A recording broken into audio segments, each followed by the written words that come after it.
Magandang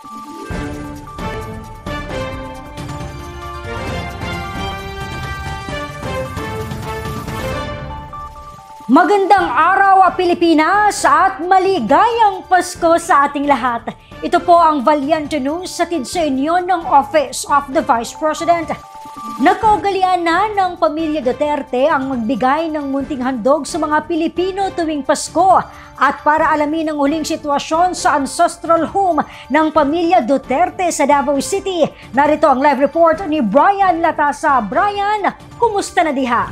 Yes, Claudette, magandang umaga at maligayang Pasko. Andito nga tayo ngayon sa Central Park, Bangkal, Davao City, kung saan isinasagawa ang pahalipay sa taal ng pamilya Duterte ngayong taon. Claudette, kahapon, bispiras ng Pasko, nagsilitingan na ang ating mga kababayan dito sa Davao City upang pumila. May nakausap na ako kanina, Claudette, na dito na nila sinalubong ang Pasko ngayong taon at galing pa sila sa Karatig Bayan ng Davao City.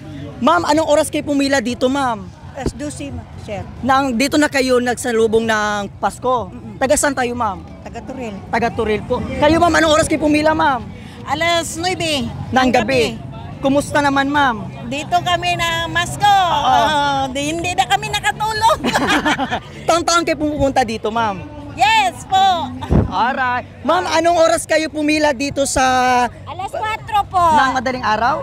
Yes po. Kumusta naman, ma'am? Okay lang. Okay lang, ma'am po. Happy Merry Christmas. Merry Christmas din, ma'am. Sir, anong oras kayo pumila dito, sir? Ngayon lang. Ngayon lang po. Okay, sige. Merry Christmas, sir. Nay, anong oras kayo pumila dito, Nay? Alas 8 ng gabi. Dito na kayo nagpasko, Nay. Yes, Kumusta po. naman po yung celebration dito? Okay. Okay lang po. Alright. Yes, Claudette, kung makikita nyo sa aking likuran, Claudette, ganito na kahaba ang pila dito sa pahalipay ng taal ng pamilya Duterte sa Davao City, Claudette. Yung pila nga, Claudette, ay umabot sa Barangay Bangkal ng Davao City.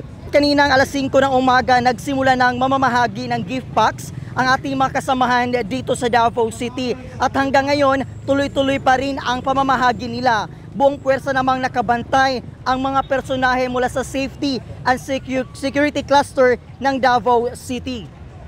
At yan po ang latest mula dito sa Davao City sa isinagawang Pasko pahalipay ng pamilya Duterte. Balik sa iyo, Claudette. Alright, maraming salamat, Brian Latasa. Antabayanan po natin ang iba pang kaganapan sa nagpapatuloy na gift-giving activity sa ancestral home ng pamilya Duterte. Muli ako po si Claudette Loreto para sa makabuluhan, naninindigan at matapang ng mga ulat at impormasyon. Maraming salamat.